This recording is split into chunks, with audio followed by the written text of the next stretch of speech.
My name is Amber, and I never thought I'd be the one to cut ties with my family. But life has a way of showing you who people really are, especially during what should be the happiest moments. I met James 3 years ago at a tech conference where I was working as an event coordinator. He was different from the guys I usually dated, quiet, thoughtful, and incredibly intelligent. While I'd always been the life of the party like the rest of my family, there was something about his calm demeanor that drew me in. He worked as a senior programmer at a major tech company, and the way his eyes lit up when he talked about his projects made me fall for him instantly. "You're nothing alike," my younger sister Rachel kept telling me when we started dating. "He barely says 2 words at family dinners."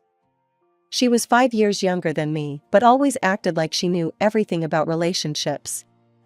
Our parents, Tom and Linda, weren't much better. "Honey, are you sure about him?" Mom would ask whenever James left the room. "He seems so distant."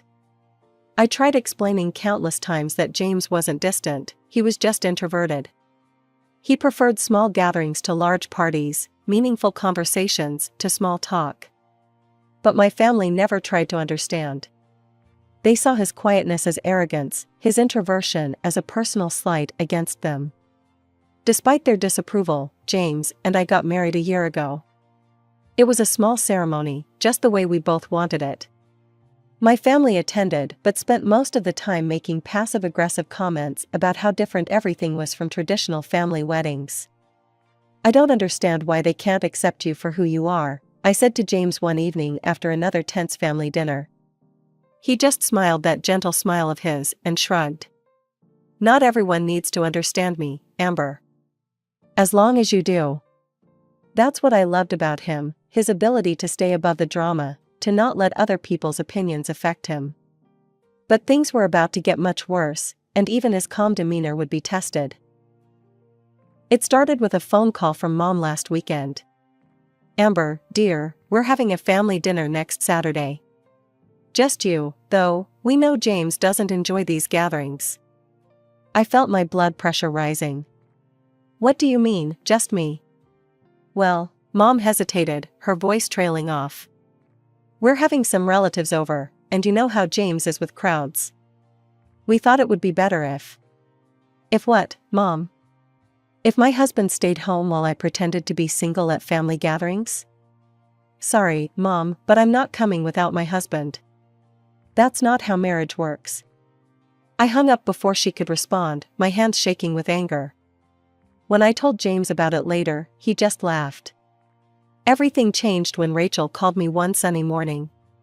Her voice was bubbling with excitement, and I could practically feel her jumping up and down through the phone. "Amber, oh my God, you won't believe it. Mark proposed last night," she squealed. My heart leaped with genuine joy. Despite our differences, I loved my sister, and I knew how much she cared about Mark. They'd been dating for over 2 years, and he seemed like a good guy, a high school teacher who shared Rachel's outgoing personality and love for social gatherings. "That's amazing, Rachel. I'm so happy for you," I said, already grabbing my car keys. "Are you at Mom and Dad's?" "Yes. Come over right now. We're starting to plan everything." 20 minutes later, I was walking into my parents' familiar living room. Rachel immediately ran to hug me, her engagement ring catching the light. Mom and Dad were beaming, and Mark stood nearby, looking both proud and slightly overwhelmed. "Show me the ring," I demanded, and Rachel proudly displayed the modest but beautiful diamond. We spent the next hour going through wedding magazines and discussing dates. Then Mom's expression turned serious. "The only issue is, well, we're a bit tight on money right now," she said, looking uncomfortable. "With Dad's recent medical bills and everything." I watched Rachel's face fall slightly, though she tried to hide it. Without hesitation, I heard myself say, "I'll give you $10,000 for the wedding." Rachel launched herself at me, nearly knocking me over with her hug. "Oh my God, Amber. Thank you, thank you, thank you." Even Mom and Dad looked impressed. "That's incredibly generous of you, honey," Mom said, actually sounding sincere for once. Later that evening, I told James about everything while we were having dinner in our kitchen. His response surprised me.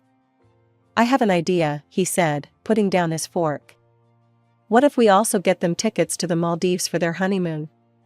As a surprise gift at the wedding?" I stared at him, dumbfounded. "The Maldives? But that would cost about $20,000, he finished. "I know. I'll use my personal savings." "I've been thinking about what you said, about building bridges with your family. Maybe this could help them see me differently."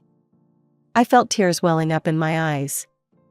This was the man my family thought was cold and arrogant, offering to spend his own savings to give my sister her dream honeymoon. "Are you sure?" I asked, still stunned by his generosity. He smiled and pulled me into a hug. "Absolutely. But let's keep it a secret until the wedding. It'll make it more special." That night, as I lay in bed thinking about everything, I felt hopeful for the first time in ages. Maybe this would finally help my family see James for who he really was, not the antisocial person they'd labeled him as, but the incredibly thoughtful, generous man I'd fallen in love with. The months leading up to Rachel's wedding flew by in a whirlwind of planning and preparations. Every weekend seemed to bring a new decision to make, and Rachel wanted my opinion on everything. I was touched that she valued my input. "What do you think about this venue?" Rachel asked one Saturday, showing me pictures of an elegant converted warehouse. "It's smaller than the country club Mom suggested, but I think it has more character." "I love it," I said honestly. "Plus, it'll probably cost half as much." Rachel nodded, chewing her lip. "That's what I was thinking. Mark and I want to keep things simple, no more than 50 guests. We're both trying to be practical about money." I admired her approach. Unlike some brides who went crazy with expensive demands, Rachel was being surprisingly sensible. We spent hours comparing flower arrangements, tasting different menu options, and visiting dress shops, always with an eye on the budget. "You don't think it's too plain?" she asked, twirling in a sleek, minimalist wedding dress that cost a fraction of what Mom had expected her to spend. "It's perfect," I assured her. "Sometimes less is more." Every time we made another decision or checked another item off the list, I couldn't help but smile, thinking about the surprise waiting for them. James would occasionally ask how the planning was going, and I'd catch him grinning when I mentioned Rachel's offhand comments about wanting to travel someday. "I can't wait to see their faces," he said one evening. "Have you looked at the resort photos I sent you? The overwater bungalow is going to blow their minds." His enthusiasm made me fall in love with him all over again. Here was my antisocial husband, genuinely excited about giving my sister and her fiancé the honeymoon of their dreams. But as the wedding date grew closer, something started nagging at me. 2 weeks before the big day, I realized what it was: we still hadn't received our invitation. At first, I tried to brush it off. Rachel had been so busy with preparations, and she'd involved me in every detail of the planning. Surely it was just an oversight? Still, something felt off. James and I had our outfits ready, we'd arranged time off work, and we'd been actively involved in all the planning, but we didn't have an actual invitation. After a particularly restless night thinking about it, I decided to stop by my parents' house after work to ask Rachel directly. As I pulled into the driveway, I saw both my parents' cars and Rachel's beat-up Honda. Perfect, everyone would be there. I grabbed my purse and headed to the front door, still telling myself I was probably worried about nothing. After all, we'd been instrumental in planning this whole wedding. There had to be a simple explanation for the missing invitation. I walked into my parents' living room, trying to keep my voice casual. "Hey, Rachel, I wanted to ask you something. James and I haven't received our invitation yet. I'm sure it just got lost in the mail or something." Rachel shifted uncomfortably on the couch, glancing at our parents before answering.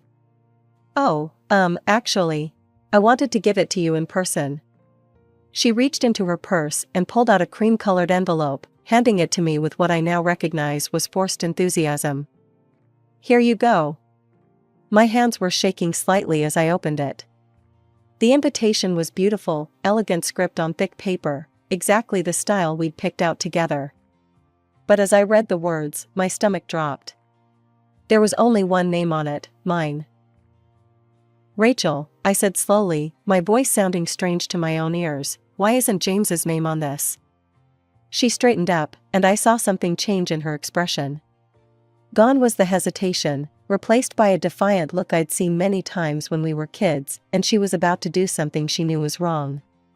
Well, she said, glancing at our parents again for support, we decided to keep the guest list really tight. You know, only the absolute closest people. I felt like I'd been slapped. Closest people? James is my husband. He's your brother-in-law. Come on, Amber, Rachel said, rolling her eyes. We all know he's not really family. He never tries to be part of anything. I turned to our parents, expecting, hoping, they would say something to correct this insanity. But Mom just sat there nodding, while Dad wouldn't even meet my eyes. We support Rachel's decision, Mom said firmly. Your husband doesn't enjoy these kinds of events anyway. He always looks so miserable at family gatherings. That's not true, I protested, but Dad cut me off. Be reasonable, Amber.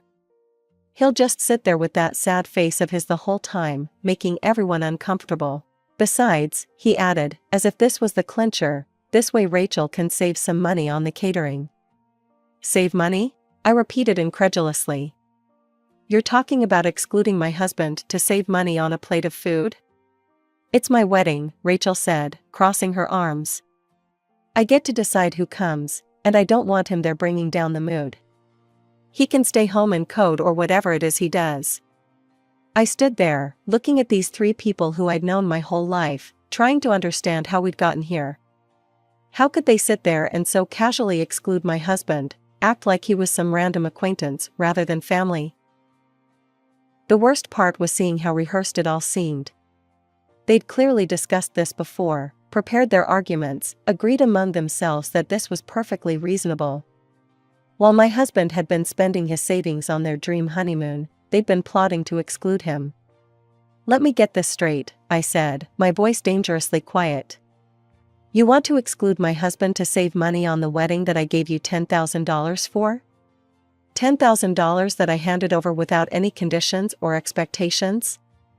Rachel's smug expression faltered slightly, but she quickly recovered. Well, that was different. You're my sister. And James is your brother-in-law. I cut her off. But you know what's really ironic about all this? James has spent the last 3 months planning a surprise for you. He was going to give you and Mark an all-expenses-paid honeymoon trip to the Maldives. $20,000 worth of luxury resort, overwater bungalow, first-class flights, everything. The room went dead silent. Mom's hand flew to her mouth. Dad's jaw dropped. Rachel's face went through a rapid series of expressions, disbelief, shock, and then something that made my stomach turn, calculation. The Maldives? Rachel's voice had completely changed, becoming sweet and conciliatory. Oh my God, Amber, I was just kidding about the invitation thing. Of course James is invited. Here, let me fix the card right now. She reached for her purse, pulling out a pen. I stepped back, physically recoiling from her sudden change in attitude. Don't bother. The trip is cancelled. What? No. Rachel jumped up. Come on, I said I was joking. Don't be so sensitive. Honey, Mom stepped in, her voice honey-sweet, your sister was just stressed about the wedding planning. You know how brides can be. Of course we want James there. Dad nodded vigorously. Absolutely, he's family. I looked at their faces, faces I'd known and loved my whole life, and felt nothing but disgust. 5 minutes ago, they'd been united in excluding my husband. Now, at the mention of an expensive gift, they were falling all over themselves to backtrack. You're right, Dad, he is family. Which is why I'm not going to let you treat him like this. I turned and walked toward the door, ignoring their protests. The drive home was a blur. When I walked through our front door, James took one look at my face and knew something was wrong. We sat on our couch as I told him everything, the invitation, their excuses, their sudden change of heart when they learned about the Maldives trip. James listened quietly, his face calm as always, but I could see the hurt in his eyes. He'd spent months planning this surprise, genuinely excited about giving Rachel and Mark this gift, and they couldn't even be bothered to invite him to the wedding. "What do you want to do?" he asked finally. "Cancel the trip," I said without hesitation. "And I'm not going to the wedding. I can't sit there and celebrate with people who treat you like this." "Are you sure? They're your family." I shook my head firmly. "You're my family. And I won't let anyone treat my family like this." James nodded, opened his laptop, and within minutes had cancelled the Maldives reservation. The money was immediately refunded to his account. As I watched the transaction complete, I felt a strange mixture of sadness and relief. That evening, my phone wouldn't stop buzzing. First came the calls, Rachel's name flashing on my screen every few minutes, alternating with Mom and Dad's. I silenced them all. Then the messages started flooding in. "Please don't do this to me," Rachel texted. "The Maldives has always been my dream." "Sweetheart, let's talk about this rationally," Mom wrote. "Don't make any hasty decisions about the trip. Think about your sister's happiness," Dad chimed in. "This is her special day." As I scrolled through their messages, something became crystal clear. Not one of them mentioned James. Not one expressed regret for trying to exclude him from the wedding. Not one acknowledged how hurtful their actions had been. Every single message focused on one thing: the cancelled honeymoon. "You can't cancel the Maldives trip," Rachel's next message read. "We already told Mark's parents about it." I felt a cold laugh escape my throat. Of course they had. They'd probably started bragging about their luxury honeymoon the moment I left the house. "The trip is already cancelled," I typed back. "The money has been refunded. Don't contact me again." Then I did something I never thought I'd have to do. I blocked my sister's number. And my parents' numbers too, for good measure. James and I spent the rest of the evening watching movies on the couch, trying to pretend everything was normal. But the next morning, our peaceful Saturday was shattered by loud banging on our front door.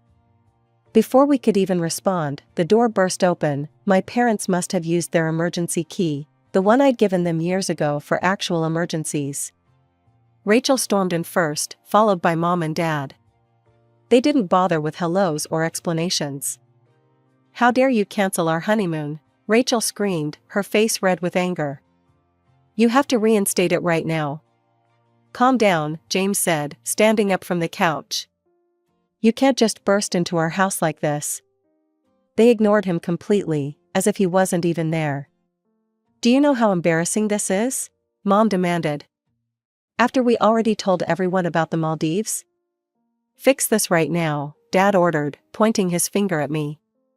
"Call whoever you need to call. We want the trip reinstated immediately." I stood my ground, my voice steady, despite my racing heart. "I'm not giving expensive gifts to people who don't respect my husband or me. The trip is cancelled, and that's final." Rachel's face contorted with rage. "You know what? Don't bother coming to my wedding at all. You're not invited anymore. I don't want you there." "Rachel," James started to say, but she cut him off. "Shut up, this is all your fault. Ever since Amber married you, she's changed. She used to be fun, she used to be normal." I took a deep breath, my voice coming out surprisingly steady. "You want to talk about money? Fine. Let's talk about the $10,000 I gave you for this wedding." Rachel's face went pale so quickly, I thought she might faint. Mom and Dad stopped their angry muttering. "That's right," I continued. $10,000 that I could legally demand back right now, since you've uninvited me from the wedding. That's how gifts work, Rachel. They can be rescinded if the occasion they're meant for no longer applies to the gift giver." You wouldn't," Rachel stammered, her previous bravado completely gone. "No, I wouldn't," I agreed. "You can keep the money. Consider it your wedding gift from your horrible, unfun sister who doesn't want to come to your wedding anyway." But the Maldives. Rachel's voice cracked. The Maldives was never yours to begin with, I said firmly. It was a surprise gift from the man you couldn't even be bothered to invite to your wedding. The man you've all treated like an outsider for years. Well, congratulations, you've finally succeeded in pushing us both away completely.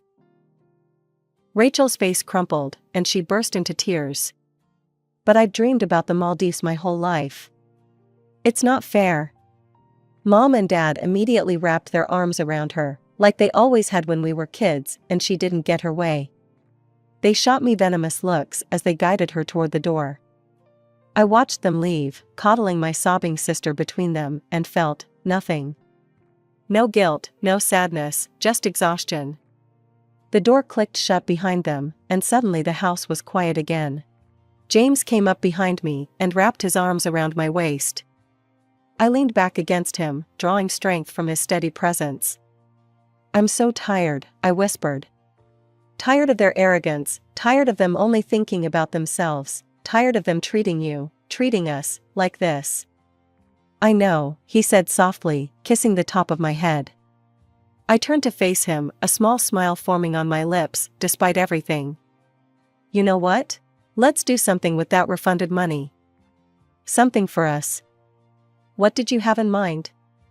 We've been talking about getting a new car. $20,000 would make a nice down payment. James grinned. I might have been looking at some options already. Want to go car shopping? 2 weeks later, we were driving home in our brand new hybrid SUV. It was beautiful, practical, and most importantly, it was ours, a symbol of our life together, our priorities, our future. As I ran my hand over the pristine dashboard, I couldn't help but feel we'd made the right choice. The day of Rachel's wedding came and went. I spent it deliberately busy. James and I took our new car for a long drive along the coast, had lunch at a quiet seaside restaurant, and tried our best not to think about what was happening back in town. But that evening, after we returned home, I couldn't help myself. I opened Instagram and went to Rachel's page. The wedding photos were already up, professionally shot, carefully filtered, perfectly posed. But as I scrolled through them, I noticed something. Rachel's smile never quite reached her eyes. In every photo, even the candid shots, she looked distracted. Unsettled. Like someone trying too hard to prove they're having the time of their life. 2 days later, my Aunt Susan called. She'd always been my favorite relative, Mom's younger sister, but completely different from her in every way that mattered. I need to tell you something about the wedding, she said, her voice serious. Your mother made a speech. One of those passive-aggressive masterpieces she's so good at. She went on about how families should stick together, how some people become too caught up in their own lives to remember their responsibilities. Then she said something about greed destroying family bonds. I felt my chest tighten. Let me guess, everyone knew exactly who she was talking about. Oh, honey, it was about as subtle as a brick through a window. The whole room was uncomfortable. Even some of Mark's family were whispering, asking what was going on. I took a deep breath and told her everything, the uninvited husband, the Maldives trip, Rachel's tantrum, all of it. When I finished, there was a long pause on the line. You did the right thing, she said finally, her voice firm. I've watched for years as they've treated James like an outsider. It's not right, and it's not your fault. Your mother and Rachel, they've always been like this, always had to have everything their way. Tears welled up in my eyes. Thank you, Aunt Susan. You don't know how much that means to me. After we hung up, I sat in our backyard for a long time, watching the sunset. James found me there and brought out 2 glasses of wine. Penny for your thoughts? He asked, settling into the chair beside me. I was just thinking about family, I said, taking a sip. About how sometimes the hardest decisions are the right ones. Do you think you'll ever reconcile with them? Honestly, I don't know. Maybe someday, if they can truly understand what they did wrong and make real changes. But I'm not holding my breath, and I'm not going to chase after them. James reached over and took my hand. Whatever happens, we'll face it together. I squeezed his hand back, thinking about how far we'd come. Sometimes it takes a crisis to show you what really matters, who really has your back. My family might have thought James was the outsider, the one who didn't fit in, but they were wrong. He was the one who had shown true family values, loyalty, respect, understanding. As we sat there in our backyard, watching the sky turn from orange to purple, to deep blue, I felt a profound sense of contentment. Our new car sat in the driveway, a symbol of our shared future. Our home, though quieter now without my family's constant drama, felt more peaceful than ever.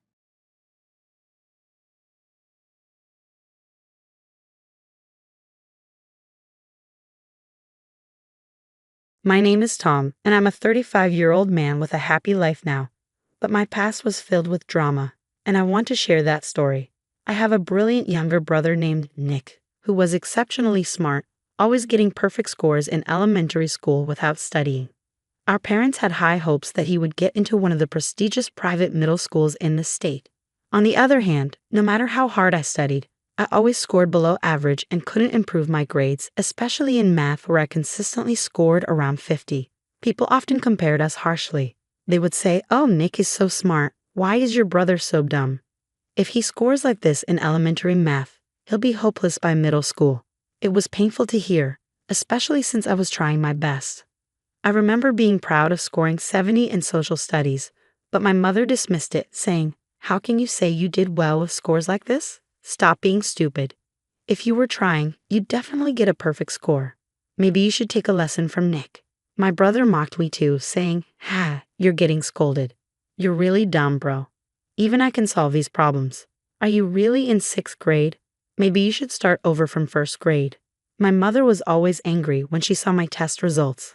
I dreaded showing her my papers, but if I didn't, she'd get furious. I resented Nick for his constant mocking and the way our parents spoiled him. He didn't respect me at all and only thought about making fun of me. To me, he wasn't cute at all, and I wished he would disappear. It often felt like I was the one who wasn't needed in our house. Both my mom and dad would say things like it would be better if I wasn't around, which deeply hurt me as a child. When I went to middle school, the studies were hard, but I made some good friends, which brought me some contentment. I particularly grew close to a classmate named Jake. His family lived modestly, and his mom loved him dearly. I envied the warmth in their home.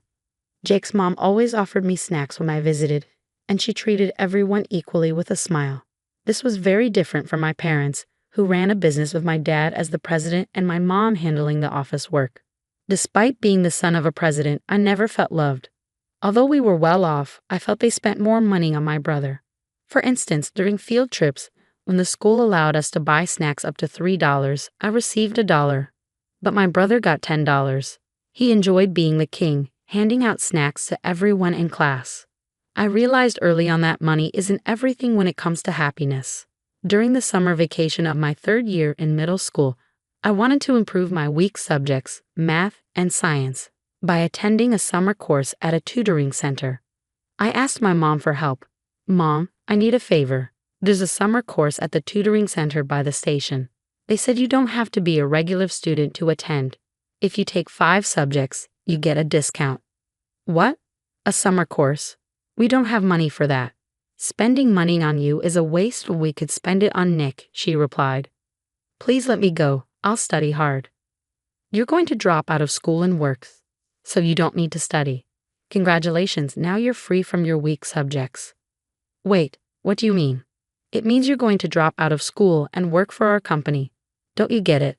Spending time and money on high school for you is a waste. Instead, you should work hard." "No, I want to go to high school too." "Hey bro, don't be so selfish. You're making mom upset. You're not that smart anyway, so middle school is good enough for you. You're just a failure, so you should work for us," Nick chimed in. "Nick, you," I was furious and slammed the living room door, retreating to my room. Devastated by what mom said and humiliated by my brother, I couldn't even decide my own future. Tears flowed as I felt growing hatred toward my brother and mistrust toward my parents. In the winter of my 3rd year in middle school, while everyone was studying hard for high school entrance exams, I knew it was too late for me. I just stared blankly at the clouds. "Hey, I heard you're going to drop out and work," a classmate said. "Yeah, my parents want me to join their company." Well, your dad is the president. Yeah, but they told me I wasn't worth sending to high school, that it would be a waste of money. That's tough. I thought about working right away to help my mom. She pushed herself too hard and got sick. Is your mom okay? The doctor told her not to strain herself. Her heart isn't good. That's terrible, Tom. Don't look so sad. Let's show them what we can do. Some people look down on us for dropping out, so let's prove them wrong. Let's work hard and believe that we'll be rewarded someday. You're right. Sorry, I shouldn't act like I'm the only one with problems. Everyone has their own struggles. I know it's tough for you too, but don't give up no matter what. Yeah, I'll keep fighting. You too, Jake. Even though Jake was in a tough situation, he always encouraged me to keep going. He'd encouraged me, and I felt grateful. I had always felt like I was the only one suffering, and it made me a bit ashamed. Determined not to be outdone by Jake, I decided to work harder and stay positive. Maybe someday good things would come my way too. Even though my parents still treated me coldly and spoiled my brother, I decided to ignore it. When I stopped reacting to my brother's annoying comments, he eventually stopped bothering me. He probably thought it was no fun if I didn't respond. In April, I started working at my parents' company as a new middle school graduate. My dad was harsh, treating me like a rag and giving me all the tough tasks. He dumped all the work that other employees used to do on me. When I asked him questions, he'd just yell, "You still don't get it. How many times do I have to teach you, you idiot? No excuses. This is why you're useless. Just finish the job and get back to work." Years passed and I turned 30. Nick graduated from a prestigious private middle and high school and went to a good university, but he didn't look for a job and just stayed home. To me, he was just an unemployed college graduate. "I'm studying to make money with stocks, so I don't need to work," he would say. But hey, there's no guarantee it'll work, right? Nah, with my brains, it'll be a piece of cake. Just stay quiet, bro. My brother continued to laze around at home even after graduating from college, but my parents didn't scold him.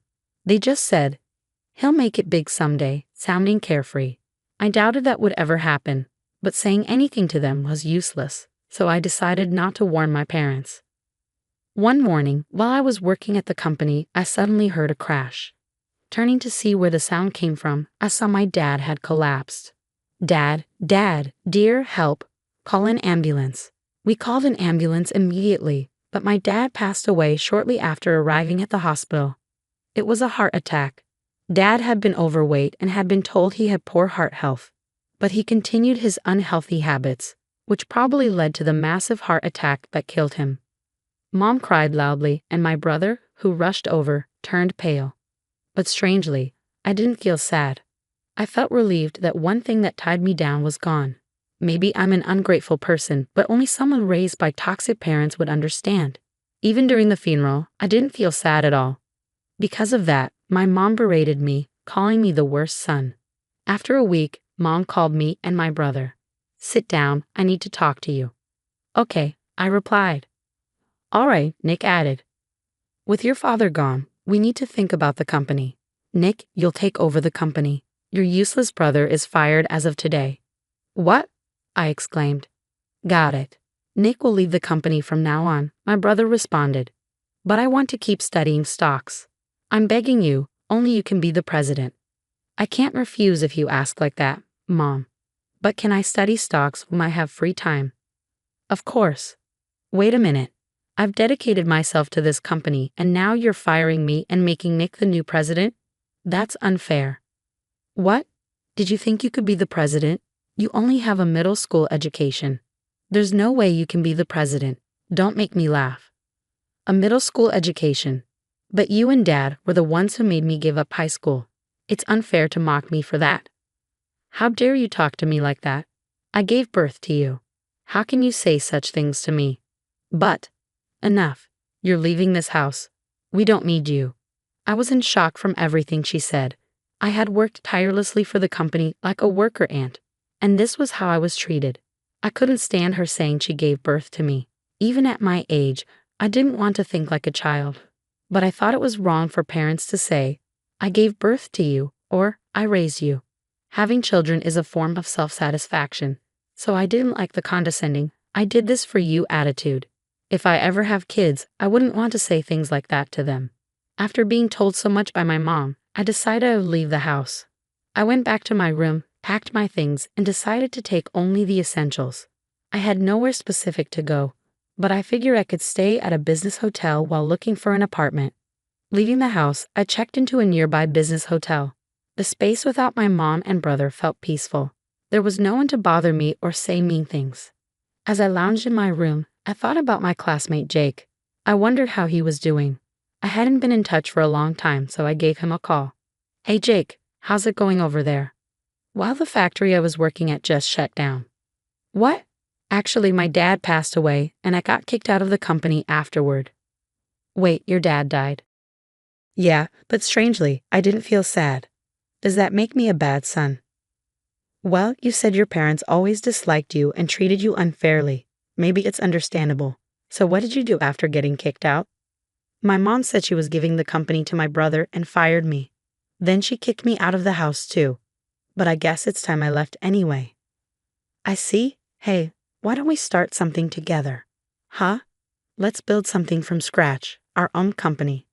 "But can we really do that?" "Yeah, let's do it." So I called Jake to a cafe. We talked about many things there. Jake said that if our company made a big profit, it would really help him out. His mom still wasn't in good health, so he needed to work to support her. Fortunately, I had a decent amount of money saved, so we made plans. First, we secured a place to live. We consulted a lawyer Jake knew and got everything in order. We worked quickly, and soon our company was established. Our company was right across the street from my family's company with a big flashy sign. My mom and brother were shocked to see me entering and exiting the building. "Are you the one renting this place?" "Yeah, that's right." "But isn't the rent here really high?" "We have raised enough funds so we can afford it." "How did you get the money?" "From YouTube.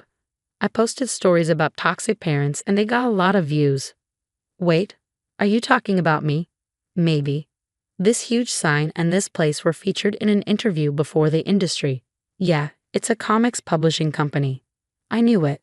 I'm not good at writing or drawing, but I'm confident in coming up with ideas." "I always loved comics as a kid and wanted to be a comics artist, but my drawing skills were terrible. Then I thought about becoming a novelist, but I didn't have a knack for writing either. No matter how hard I tried, my writing was at an elementary school level, but I was good at coming up with ideas. I was always the one coming up with ideas for drama class. I wanted to pursue a creative career and go to an art school, but I had to drop out of middle school and gave up. But I realized that an academic background doesn't matter. My favorite YouTuber, who does illustrations, also dropped out of middle school, so I knew it was possible even without a diploma. However, I didn't want to become a YouTuber myself, so I posted scandalous content just to raise funds, and it got some traction. There were troll comments and condescending remarks, but I thought they must have a lot of free time.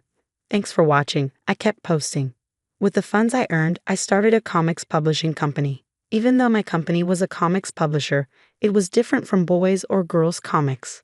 We specialized in what are called ladies' comics, which are popular among housewives. Usually, women would come up with the stories or the writers would create them from scratch. But most of our works were based on my ideas. When it got out that a man was coming up with these dramatic, female-oriented storylines, it attracted media attention. Although I didn't show my face, the company quickly became famous. Our debut hit, ***, abandoned by toxic parents, Jessica's Revenge ***, was a huge success. The story began with the protagonist Jessica working after dropping out of middle school and being exploited by her parents. It resonated deeply with readers. You're the president of this company, so you were behind those weird comics?" My brother Nick asked. "Yeah, they're my passionate creations." "You jerk, you made me the evil sister character." "I never said the character was based on you. It's not defamation or slander." "Don't play dumb. Anyone who sees it can tell it's me." "I didn't make it that obvious, so no one knows it's you. Besides, shouldn't you be the one worrying about being sued for defamation and slander?" "What do you mean?" "Thanks for leaving those hateful comments on my YouTube channel with your real name. I've already filed a disclosure request." "Wait, please. I'm glad I have a lawyer friend thanks to Jake. Friends are invaluable." "No way. What will happen to me?" I don't know. You'll probably be held accountable. That's all I know. My brother didn't know it was my channel and would smugly leave comments using offensive language and saying things like, "The uploader is an idiot." I was going to ignore it, but I decided to teach him a lesson and file the disclosure request. People who think they can do whatever they want in an anonymous world are in the wrong. My brother turned pale and started trembling. I thought he might even wet himself, and I couldn't help but smile. "Well, I have a meeting with a comics artist, so I'll get going." "Wait. See you. I have to go make even more money. I'm so busy." I ignored my mother and went into the office. Jake and I had a meeting with a comics artist. She was a new artist but was great at drawing dramatic scenes, so I suggested the idea for her next project. "Tom, you're really good at coming up with ideas. I struggle with that, so I look up to you. But I can't draw or write well, so I rely on the comics artists." Even the YouTube content was outsourced to writers. That channel really got a lot of attention. People love dramatic stories, huh? Yeah, it shows how stressed people are these days. Those who love dramatic stories might be dealing with stress in their personal lives. It's our job to help them release that stress. Modern life is definitely stressful. Jake, you've been a big help. You're great at catching details and spotting typos quickly. Well, I did work at a printing factory. I'm a big picture person, so I'm not good with details. That's why I'm not great at spotting typos. But Jake makes up for that. Since Jake used to work at a printing factory, he's really good at finding typos and mistakes. So far, we haven't had any misprints. If we did, it would have been a disservice to our readers. Our publishing house is still small, so to build trust, we need to accumulate a track record steadily. That's why we put a lot of care into our work, making sure there are no mistakes in our comics. Since then, my brother had to face the consequences. He was fined for both defamation and slander. The amount wasn't significant, but my brother couldn't pay and begged for forgiveness on his knees. That idiot lost a lot of money in failed stock investments. I had no intention of forgiving him, so I told him if begging worked, we wouldn't need the police or lawyers. Eventually, our family company went bankrupt. It was because my brother used the company's funds for his stock investments. If he hadn't done such stupid things, this wouldn't have happened. But I had no obligation to help him anymore. I decided to live as if I had no family. But at 33, I had a significant encounter. I was looking for new comics artists, and a 28-year-old woman came to us. She had sent her work to various publishers, but hadn't received any responses. She had felt uneasy about creating dramatic ladies' comics, but after reading our works, she wanted to give it a try. Our works weren't just about revenge. The key point was that the protagonist ended up happy. It was essentially a Cinderella story, and these types of comics were becoming popular. I didn't watch much drama, but I heard that Korean dramas often followed this pattern. Korean cosmetics, idols, and dramas were trending among women in their 20s. So I started studying Korean dramas. They turned out to be quite useful, and I came up with the idea for ***, the ugly duckling who became a princess after plastic surgery ***. Since Korean cosmetic surgery and makeup are famous, having the protagonist transform in Korea worked well. Yeah, I thought it would be interesting if everyone treated her differently when she returned to the States. I want a scene where everyone turns to look at her, I explained to Emily, the artist. I see she becomes so beautiful that people do a double take. At the beginning, she should be portrayed as terribly ugly to the point of being pitiable. But her personality is kind and good-hearted, Emily suggested. Understood. The bullies should be average-looking, not ugly, but not particularly pretty either. Oh, and the protagonist should also have liposuction, I added. Oh, I know people who went to Korea for liposuction too. Then she could become fabulously fit. She could become a legendary hostess and earn a lot of money. Then her mean former classmates could come in as customers. That sounds great, but she doesn't reveal her identity as they hit on her without realizing who she is. How about that? That's a great idea, Jake. It's really interesting, Emily said. Thanks. Do you think we could add some mature scenes? This is aimed at women in their 30s. Sure, something for working women who are tired from their jobs. Exactly, women who feel frustrated, and by reading the conclusion, feel inspired to keep going. Not just revenge, but the protagonist achieving happiness on her own. Got it. I'll give it a try, Emily agreed. Emily was excited and created the ugly duckling who became a princess after plastic surgery ***. The kind but extremely unattractive protagonist, Sarah, is a bullied girl. Not only is she ugly, but she's also chubby, so she's constantly mocked by her classmates in high school. She is despised by the boys, and when she confesses her love to a boy by writing a letter, he throws it away. Devastated, Sarah works hard and travels to Korea alone. There, she undergoes full-body plastic surgery. She gets liposuction, changes her nose, eyes, and jaw, and transforms into a stunning beauty. Upon her return to the States, she is so beautiful that people do a double take at the airport. Sarah leverages her beauty to become the top hostess. In no time, she has interactions with her former classmates and eventually meets her true love. The comic became a bestseller, and our small publishing company grew significantly. Eventually, the comic was adapted into a TV drama with a famous actress playing Sarah. They used special effects to depict her ugly face and her beautiful hostess face. I treated Emily to a meal to thank her for her hard work. Emily enjoyed spending time with me, and I was glad that I asked her out. We began to go on more dates and got to know each other better. The more I got to know Emily, the more I wanted to confess my feelings to her. However, I was a high school dropout. Emily had graduated from an art university, and I thought she wouldn't be interested in someone like me. But I decided to take the plunge and confess. Jake encouraged me, saying, "If you like her, you should go for it," which gave me the courage. "Emily, there's something I want to tell you." "What is it?" she asked. I want you to seriously consider our future together." "Are you saying that you were thinking about marriage?" "Yes, I'm a middle school dropout without much education, but I want to be with you from now on. I can't lie to myself anymore. Emily, I would love to marry you in the future, so please date me seriously." "Thank you.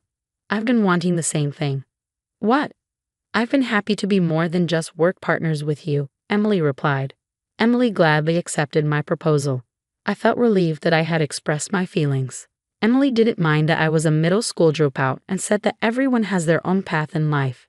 I was thrilled and grateful that Emily was my girlfriend. Then we had our wedding. I was 34 at the time. My parents and brother didn't come to the wedding, but Jake, my business partner and good friend, celebrated with us, and so did our employees. Most importantly, I was happy to be accepted by Emily's parents. Even after marrying me, Emily continued to work hard as a comics artist.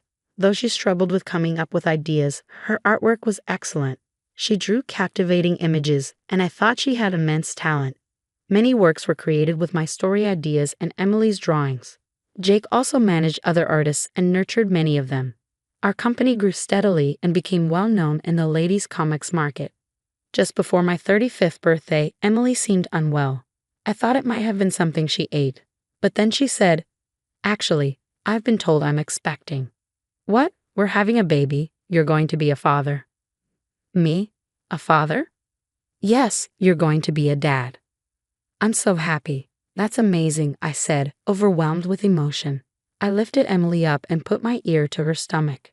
I couldn't hear anything yet, but I imagined the baby growing and moving inside her. I was excited to meet our child and looked forward to it every day. When I was 35, Emily went into labor. Emily gave her all and delivered a healthy baby boy. I couldn't believe such a beautiful little being existed, and I held him with tears streaming down my face. From now on, my life wasn't just my own anymore. I had to live my best for my wife, Emily, and our son. No matter what hardships came our way, I knew I could endure them for their sake. This was my determination as a man and my pride as a father. Even though I grew up with toxic parents, I worried whether I could truly show love to my child. But I think I'm doing okay. Taking care of a child is definitely challenging, but watching him grow each day fills me with love. I never understood why my parents treated my brother and me so differently. Sure, my brother was smarter and more charming, and they probably found him more likable. But even if we have another child, I know I could never abandon one over the other, even if one seemed less capable. I'll use my parents as an example of what not to do and strive to be the best parent I can be. Since we both work, Emily and I plan to support each other in raising our child. Jake also found a girlfriend, and they're planning to get married soon. I hope for a world where those who endure hardships are eventually rewarded.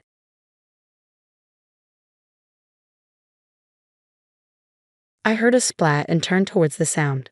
There, sticking to my mom's cheek as she sat across from me, was a smashed dumpling. She wiped her face with a napkin, trying to appear unfazed, but her expression was filled with disgust. "You're Sarah Murphy, handling foreign currency deposits at the New York bank, aren't you?" "Yes, that's me." "You don't seem to have dementia. You keep up with part-time work, right?" "I'll remember you well until tomorrow," my mom said, then quietly stood up and walked away briskly ahead of me.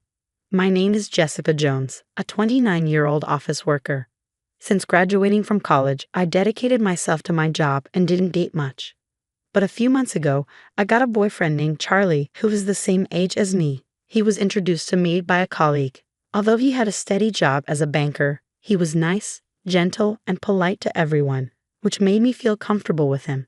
I secretly thought to myself that I would like to marry someone like him, but I felt it was too early to introduce him to my mom. "I'm Charlie. I've been dating Jessica for 3 months now." "Nice to meet you." "Thank you for your polite greeting. You are a good man, too good for my daughter." My mom smiled as she watched Charlie's polite greeting and his trembling hands presenting a gift. "Jessica is really kind and hardworking. I'm the one who's undeserving." "Is that so?" "She used to be such a klutz, a tomboy with short hair when she was little." "Oh right, would you like to see her album?" "Really? I would love to see it. Wait a moment, Mom." My mom welcomed Charlie, and the three of us had a delightful dinner that day. After that, Charlie and I often visited my mom's house together. My dad passed away when I was a little girl, and my mom raised me as a single parent. "Your happiness is my happiness, Jessica. Thank you for introducing Charlie to me," she would say, genuinely happy for my well-being. Seeing her happy face made me happy too. However, taking Charlie to see my mom too often made me worry that it might seem like I was pressuring him into marriage. I was considering marriage with Charlie, but I wasn't sure how he felt about it. When I told Charlie after visiting my mom alone, he said, "If you were going to your mom's, you should have told me." I was worried about her since she was feeling a bit under the weather last time, and I wanted to see her face. Plus, I wanted to talk about the movie she recommended. It turned out Charlie and my mom were getting along better than I thought. Given my mom's calm and gentle nature, they probably just clicked well. With work going smoothly and good relationships with my lover and family, I began to wonder if my life was going too well. 6 months into our relationship, Charlie said, "Jessica, for Mother's Day next month, shall we go out to eat? Just the three of us? There's a place I want to take you both. If you have plans just for the family, we can go another time." "Really? I love the idea, Charlie. Mom will be thrilled for sure."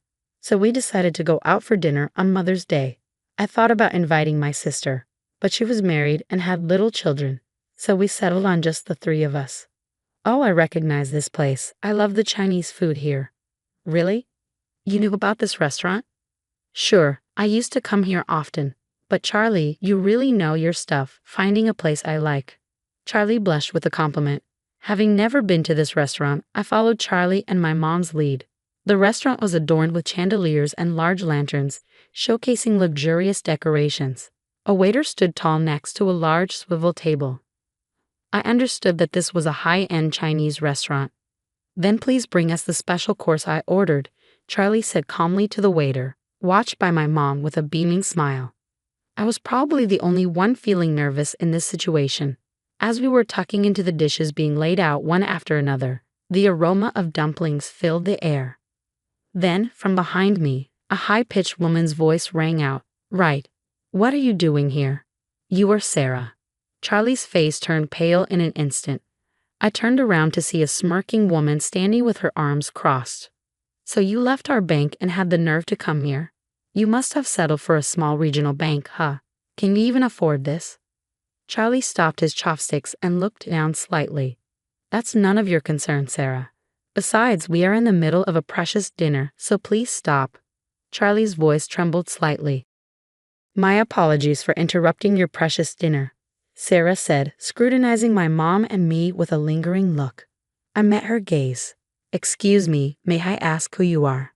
Sarah laughed again. "I'm Sarah Murphy, a former supervisor of Charlie at New York Bank." Sarah seemed to take pride in her association with her workplace. "Oh, New York Bank, as in the major one." My mom looked at Sarah with surprise, which was understandable since New York Bank is one of the biggest banks. Working there implied a high level of prestige. As we were struck dumb, Sarah let out a derisive laugh. Look at you, amazed just because I work at New York Bank. How low have you fallen to dine with such a poor family? When Sarah said that, Charlie, who usually spoke slowly, spoke louder. How can you say such things to my loved ones? You should take back your words. Sarah continued to snicker even as Charlie grew angry. I tried to calm Charlie down for the moment. It was the first time I heard of Charlie working at New York Bank, but I knew he had changed jobs due to harassment from a superior at his previous bank. He had been pursued by a married woman who was his mentor at the bank where he first worked. When Charlie firmly rejected her advances, she started to blame him for her mistakes and even deliberately lost documents he was responsible for, subjecting him to severe bullying. Eventually, Charlie couldn't endure the harassment and resigned. This was the woman who was Charlie's new employee mentor. So, you're the one who drove Charlie to resign? What are you talking about? I just honestly reported to the boss that Charlie couldn't do his job. I was merely fulfilling my duties as a mentor for dropouts, Sarah said with a smirk. You were just his new employee mentor, but you were very close to him, I replied. My words made Sarah pause momentarily. She seemed to realize that Charlie had told me everything. Then she blinked and furrowed her brow. Who are you talking to? I'm a different class of person from you people. How are we different in class? We are entirely different. An elite like me working in the foreign currency deposit department of a major bank, a man who has dropped out of the elite and works hard all his life for little pay, a woman working for some dirty small to medium enterprise, and an old hag who works part-time. I'm not someone you can casually chat with. Sarah's harsh words naturally made my jaw clench and my teeth grind. She looked at us and laughed heartily. I feel sick sharing a meal in the same place as you. I'll forgive Charlie for old time's sake, but can this low-class family leave now? I was at my breaking point and almost slammed my napkin on the table, but my mom stopped me. We will leave once we finish our meal. Please go back to your seat without minding us. Your food will get cold. Looking at her table, there was only one set of dishes laid out. My mom's words implied, eat alone and be miserable. Considering the conversation over, we turned back to our table and picked up our chopsticks again. Then out of the corner of my eye, I saw a shadow hastily reaching for a plate. You guys are a burden on society. The next moment, I heard a splat. Turning towards the sound, I saw a smashed dumpling sticking to my mom's cheek. Old hags and poor folks should stay away. Hey, how terrible. How could you do that? Are you okay, Mom? I'm so sorry, Charlie said. He was about to call the restaurant staff when my mom stopped him. It's not right to throw food, especially something so hot. While she wiped her face with a napkin, trying to remain calm, her expression was full of disgust. Sarah laughed loudly at this sight. Let's just leave. This meal is ruined anyway. You're Sarah Murphy from New York Bank, handling foreign currency deposits, right? That's correct. It seems you don't have to worry about dementia yet. Keep up with your part-time work. My mom said this with a forced smile. Sure, I will remember you well until tomorrow. After saying that, my mom silently stood up and walked away briskly. Her cheek was red, so we decided to stop by a doctor for treatment on our way home. Charlie apologized many times for the day's events, but my mom, with a smile, said, It's not your fault, Charlie. No need to apologize anymore. And she forgave him generously. I was curious about my mom's words, but their meaning became clear the next day. While I was at work, taking my lunch break, I received a call from Charlie. He usually didn't call during the day, so thinking something must have happened, I quickly answered. Charlie's voice was trembling. Who the hell is your mom? What are you talking about? I received a strange call this morning. The content was bizarre, but it seems my seniors already know about it. Charlie was panicking, his thoughts jumbled as he spoke. Unable to understand what Charlie was trying to say in his panic, I decided to listen to his story after work. We decided that if it involved my mom, we would talk to her as well. So we headed to my mom's house. Hi Jessica, Charlie, what is it? Craving my baked potato again. Baked potato. I love those, but no, that's not why we're here. Was it you who called my bank expressing interest in doing business? Really? Is that true, Mom? While tying her apron, my mom smiled mischievously. That's right. I'd like to do business with your bank from now on, my dear banker. Charlie looked utterly flabbergasted. Charlie, What business? As I asked, Charlie took a deep breath, trying to calm himself. Then the doorbell rang. Just in time. Come on, you two, join us. What? When my mom opened the door, a tall man followed by a smaller, hunched-over Sarah stood there. Why is the president of New York Bank here? The man sweating and offering a luxurious gift appeared to be the president of New York Bank. We are here because of the sudden account closure. What has happened? I have decided never to do business with your bank again, my mom stated with an unusually sharp tone, uncharacteristic of her usual gentle demeanor. The president was in a panic, his shirt collar soaked with sweat. My eyes met Sarah's, but she quickly turned away. Please let us know if there is anything we can do. However, we earnestly request you to reconsider the cancellation of the $150 million deposit. So the phone call I received this morning wasn't a lie, Charlie murmured, eyes widening in realization. You were the ones who refused, right? Sarah Murphy, you said our classes as people are different, that you feel sick being in the same space as someone lower class like me. Then you wouldn't want to hold on to my money either. That's not what I meant. Sarah struggled for words, her eyes darting around. The bank president turned sharply towards her. Did you say that? Do you not know who this woman is?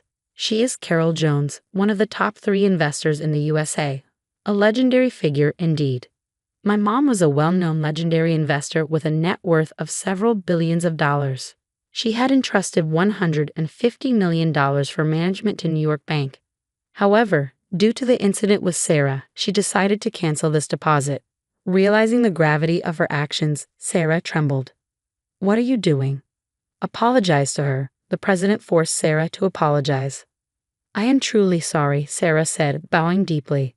My mom watched them apologize with quiet disdain. No, I will not forgive you.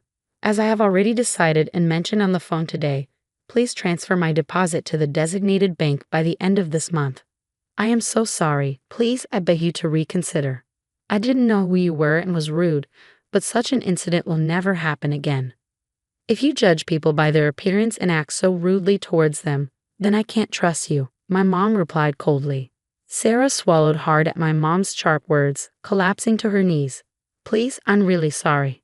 I was astonished to see 2 adults, Sarah and a president, in suits apologizing profusely to my mom.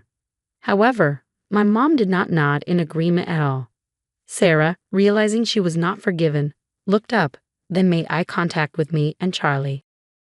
She crawled over. What are you doing, Jessica? Charlie, I'm so sorry. Please forgive my rudeness. Sarah continued to apologize loudly, dripping with sweat. Then she gave a creepy smile and started talking to us. I never thought Charlie would be dating such a high-class daughter. You are something. Birds of a feather flocked together. Charlie's brows furrowed naturally upon hearing Sarah's words.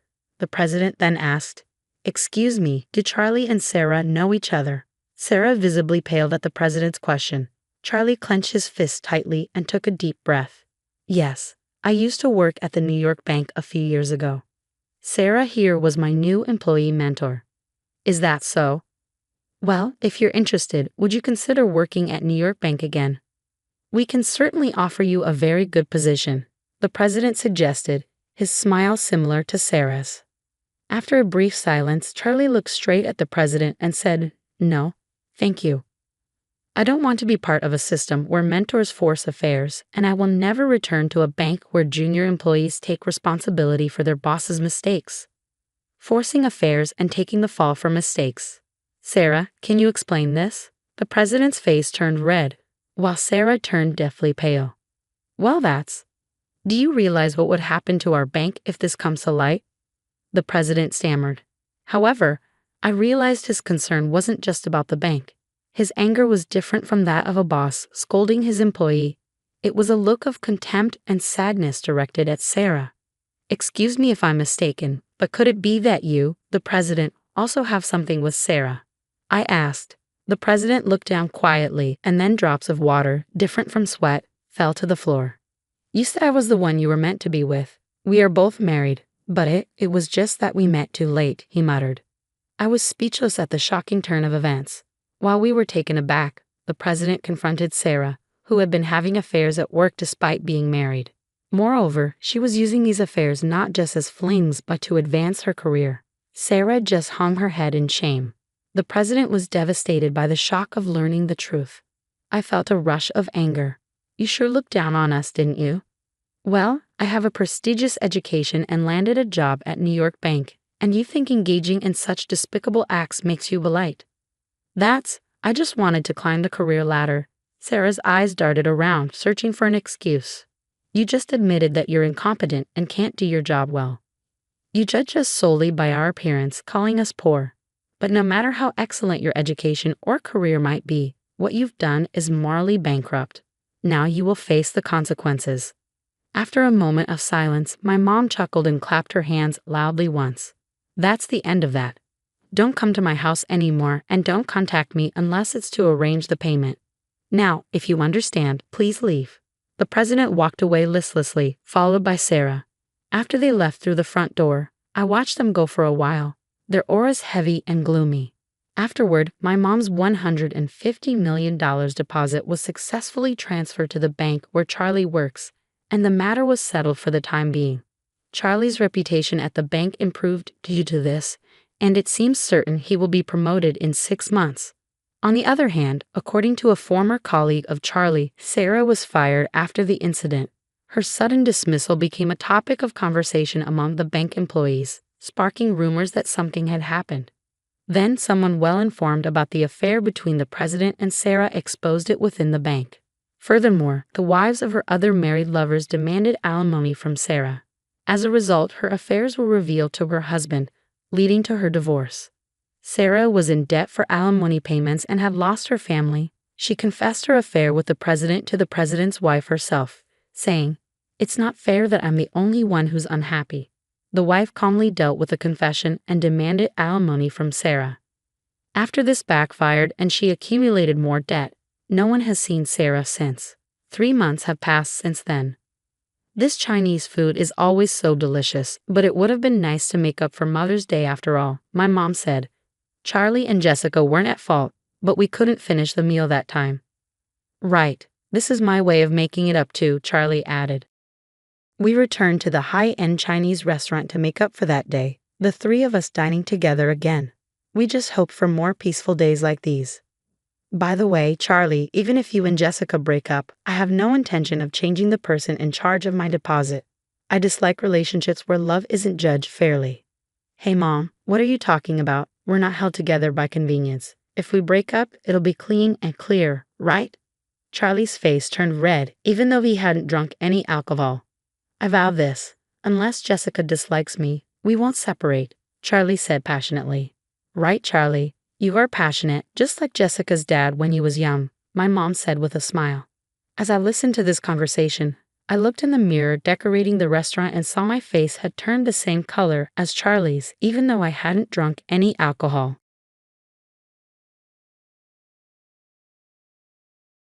Before I dive into what happened, here's a bit of background about me. I'm Kira. Let me tell you, nothing hurts more than betrayal by your own family. I wouldn't wish this experience on anyone. From a young age, my parents instilled in me the values of kindness and generosity. They were wonderful, compassionate people, so naturally, I grew up always ready to help others.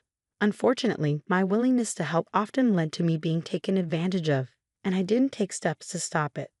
That all changed with the biggest betrayal of my life, involving my husband, Archer, and my stepson, Seth. I met Archer at work. I was an excellent student in college and landed a great job after graduation. Yes, the job pays well, but I won't disclose how much. Archer worked at the same company, being the son of the owner, Josh, who was also my ultimate boss.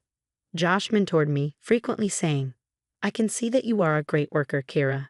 That's one of the reasons I offered you the job years ago. You far exceeded my expectations." Thank you so much, Josh. Your guidance made all the difference. You remind me of my parents who died shortly before my graduation. I know, Kira. I'm so sorry you lost them so early. Sometimes I wish Archer were a bit more like you. He never really focused on the business. He just likes to boast about owning a company and having lots of money. I wish he'd become more responsible, especially for Seth's sake. Maybe you can help him mature. I'll try my best, Josh. Honestly, I was relieved to know you approved of our relationship. I feared you might reject me. You're good for him, Kira. That's what worries me. I hope he changes and becomes worthy of you. Josh never had a great relationship with his son, and after dating Archer, I saw why. While Archer was charming and loving towards me, he wasn't kind to everyone else. He had little respect for his father and a very casual relationship with Seth, who looked up to him more as a friend than a father. When I first met Archer, he was quite the womanizer, so I kept my distance. Seth was born from one of his flings, and his mother gave up her parental rights when Seth was 5. She wanted nothing to do with either of them. Archer often brought Seth to the office and left him with me. Seth and I bonded deeply, and eventually, Archer and I started dating and got married. Archer appreciated me and often said, "I'm so glad I found an amazing woman like you. Most women I dated were after my money, but you're different. You've spoiled me and even taken responsibility for Seth." Why wouldn't I, Archer? Seth is like my own son. I know I can't have kids, but I'm glad to have found a son in Seth. You two have given me a great family. I can't believe you've taken on all of Seth's expenses. Dad won't promote me, so I can't earn as much. I'm so happy you help us maintain our lifestyle. Seth gets everything he asks for, and it makes me so happy. Looking back, I should have seen the warning signs. Archer married me mainly because I was willing to take full financial responsibility for Seth. He didn't earn much from the company since he wasn't fit for a high position, and whatever he did earn went towards maintaining his posh lifestyle. He didn't want anyone to know he wasn't as wealthy as he appeared. My income allowed him to place all the responsibility for Seth on me while he enjoyed his lifestyle. Despite this, I was happy to care for Seth and Archer. Seth and I were close, and I never saw him as a stepson, but as my own. He adored and loved me, and that was enough for me. One day, when Seth was 13, he came to me with a heartfelt request. "Kira, I really want to call you Mom. Would you be okay with it? I've been thinking about it for a while now. You're the only mom I know. My own mom abandoned me, but you didn't." "What are you saying, Seth? I would be so happy for you to call me Mom. You are my son in every way. I have never thought of you as a stepson. You are my child. Of course you can call me Mom. I never thought I would deserve this title, so I never asked you to call me Mom. You are the only one who deserves this title. In fact, I was hoping you would like to adopt me. My mom terminated her rights long ago, so you can easily adopt me if you want. As much as I love Dad, you are doing everything for me anyway. Oh my God, I would love to adopt you, Seth. You have no idea how long I've wanted this. I'll talk to Archer and start the process. You don't have to worry about anything." It turned out Archer already knew about Seth's wish. He was the one who suggested the adoption. I was elated that they thought I deserved to be Seth's mom, even legally. Little did I know, this was all a ploy to trap me and my money. Like the loving and trusting person I was, I went along with it. Seth, Archer, and I were living like a happy family. But as Seth grew older, his true colors became more evident. I was paying for his school, his car, his extracurricular activities, and even giving him an allowance. I didn't mind spending on him, while his father spent all his money on himself. I never cared about these things, but one day, my perfect world came crashing down. Josh passed away after battling cancer for 2 years. Surprisingly, he left the company to me, believing Archer was incapable of managing it. Seth and Archer received $3 million each. They seemed satisfied with their inheritance, unaware of a secret clause Josh had included in his will. He had suspicions about how Archer and Seth truly treated me, and he was right. I soon discovered that Archer was having an affair. He had been cheating on me with a friend for years. The worst part was that Seth supported the affair. The texts I found between them were shocking. I overheard their conversation one day. "I'm so glad you found someone worthy, Dad. Your girlfriend is such a fun woman. I really like her. You have so much fun together. She's nothing like Kira. Don't slip up, Seth. You need to keep calling her Mom. I don't want Kira to suspect anything. She might cut us off financially if she does. I know that, Dad. It's just hard for me to call a stranger Mom. She's not my mom and never will be. I just don't want her to stop giving me money, so I keep pretending I like her.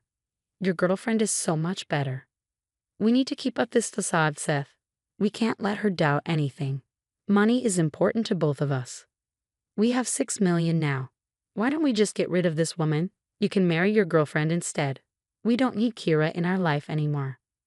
I've been thinking about it. Soon I will divorce her and marry my girlfriend. I'm just waiting for the money to be credited to my account." Hearing this, my world shattered. The people I had loved and cared for were plotting against me all along. Hearing that conversation absolutely crushed me. I never knew this was what my husband and son truly thought of me. I couldn't hold it in anymore. I needed revenge. I walked in with my head held high and a serious expression on my face. There was no way I would let them see how much their words had hurt me. Initially, they were a bit surprised to see me, unsure if I had heard their discussion. I decided to clear up their doubts. I said, "So, you're already planning to get rid of me, right? Well, I have some bad news for you. That $6 million you want, it won't be given to you straight away." Archer snapped. "What the hell do you mean? You'll need my signature for it. Do you think your father was stupid enough to trust you and Seth with money? This is my father's inheritance. Seth and I are entitled to it. All of it. We are his blood. You are no one. Ultimately, you're just my dad's wife. Why would Grandpa give you control over our inheritance? I guess you two have shown me my place today. Good to know that I am no one to you. All these years, I was just an ATM for you guys. It might sadden you to know that your grandpa granted you an inheritance only if I think you should get it. After I give my signature to the estate manager, he'll transfer the money to you." No, that's not possible. Dad would never do that to us. Why don't you actually read the will properly to see what it says? I know you two saw $6 million and just started to celebrate. Here, I have a copy of the will ready just for you two. I handed them the copy and waited as they read through it. They went pale, unable to believe their eyes. Inside, I was laughing, but I maintained my composure. Despite their betrayal, it still hurt, and I didn't want them to see how much they affected me. I watched silently as Archer and Seth tried to comprehend the will. When the truth finally dawned on them, they said, "I see that Dad put you in charge of everything. I guess it makes sense since you were so close to him. If you and Seth had even bothered to look after him, he wouldn't have done this." "We don't want to hear that, Kira. Just tell us when you will sign the documents. We need the money. We can't wait forever." "Now that I know what you two think of me, I'm not going to sign the documents. I won't give you two a penny. You don't deserve it." "You can't be serious. We deserve the money. You cannot prevent us from getting the money. This is our right." "I can do that. You do not have absolute rights over the inheritance. The will is very clear. However, if you still have doubts, you can talk to Josh's lawyer and find out. That will make things clear, won't it?" "Don't worry, we'll find out soon enough.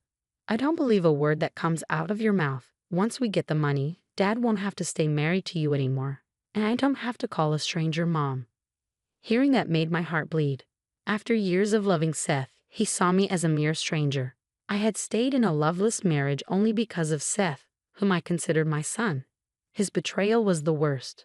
I had no words left for them. I let them proceed with their plans. I didn't want to stay married to Archer or take care of Seth any longer. The next morning, I went about my day as usual. I went to the office and took over the work Josh had left behind. He trusted me with his business, and I intended to make him proud. But I hadn't forgotten what Archer and Seth were planning, so I made plans to teach them a lesson. I contacted 2 lawyers and prepared the necessary documents. Once Archer and Seth realized what they had done, I would present them with these documents. It was only a matter of time. It took a week for Archer and Seth to figure out that the will was rock solid. They absolutely needed my signature to get their part of the inheritance. So they changed their tune quickly. They waited for me at home before I could return from work. Once I walked in, they scrambled to apologize. "Kira, Seth, and I were talking about what happened, and we think that we treated you unfairly. You are definitely one of us. We understand why Dad left you with such a huge responsibility. You are a good person. Yeah, we were being stupid. With Grandpa's death and everything, emotions were high. We may have done something we regret.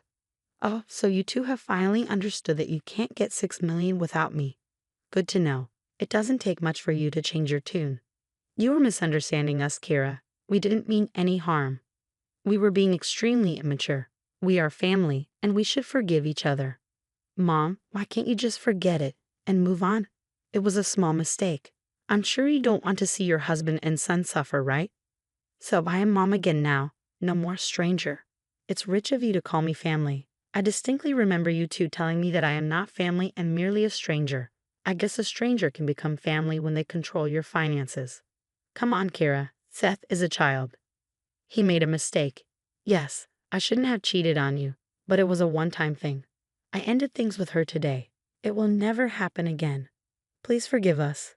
Let's move past this and start afresh. At that point, I knew it was time to reveal the decisions I had made. No matter what they said, I knew their behavior was fake. Archer had cheated on me for years, and Seth had supported him blindly. They showered me with fake love to maintain their lifestyle. The moment they thought they had lots of money, they planned to get rid of me. It hurt like hell, but I was done being taken advantage of. You know what? You are right, guys. We need to move past this and start afresh. Yes, I will be starting afresh, but without you two. You can't be serious, Kara. We are married. Seth is our son. You can't abandon him. You cannot do this to us. I already have. You two betrayed me in the worst way possible. I was heartbroken to find out that you were cheating on me, Archer. What hurts worse is that Seth covered it up for you. Seth pleaded, I know I made a mistake, Mom. I didn't know any better. You need to forgive me. Absolutely not, Seth. I'll never forgive either of you. In fact, here are some things that I have already done. I handed them a folder. I have filed for divorce. The folder contains the divorce papers and an eviction notice. You have 1 month to vacate my house. I'm done being exploited. Seth and Archer looked extremely panicked when they saw the papers. Archer started to shake while Seth had tears in his eyes. No, those emotions were not from losing me. They were just anxious that I wouldn't give them the inheritance, and they were right. They said, You can't divorce me, Kara. I won't allow it. What about my inheritance? What will happen to that? You need to sign it over to me. I'll never provide my signature on the inheritance papers. You two don't deserve mine or Josh's money. He knew exactly what kind of money grabbers you are. So he put that clause in his will. He was right about you two. Now that I know your true faces, I'll never put my signatures on those papers. Mom, please don't do this. We need that money. You're going to abandon us. Dad doesn't work a good job, and neither do I. How will we get by without an inheritance? You're kicking us out, but we have no place to go. Seth and Archer started to beg me to give them the inheritance, but neither of them even tried to stop me from leaving. That was the final blow for me. I gave them a piece of my mind and left them crying in their living room. I won't go into the details of what I said. It was very strongly worded and came from the bottom of my heart. Even thinking of what they had done still hurts me, but I stayed strong and didn't sway with their tears. A month passed after that, and Seth and Archer were forced to leave the house. Archer did try to fight me on everything, from the divorce to the eviction, but with very little money in his name, he didn't have the funds to do much. Plus, his lawyers made it clear that he had no legal leg to stand on. Thankfully, I had proof of his cheating. I live in a state where cheating on a spouse stops the cheater from getting any alimony or assets, so Archer was left with nothing. Since Seth was already 18, I had no legal obligations to pay child support. Archer ultimately agreed to a mutual divorce. He knew that it was impossible for him to pay a lawyer for a long time. I mean, he did waste quite some money trying to get his inheritance without my signature. Seth begged me to stay in his life as his mother. Archer's mistress is apparently a minimum wage worker, which would make life very difficult for him. I know some people will not agree with me, but I want nothing to do with either of them anymore. Seth made it clear that I was just a money machine for him. I couldn't just forgive that. It's been a whole year since my divorce. Archer and Seth couldn't have their happy family after all. The mistress ran as soon as she realized that Archer had no money. Archer and Seth now live in a small apartment. Seth was forced to get a job because his father refused to fund his life. The two now have a very sour relationship and rarely speak to each other. They did try to contact me, but I rejected both of their attempts. I have moved on with my life. I'm seeing someone much better than Archer. We're taking things slow, so wish me luck that I can have a better life away from toxic people.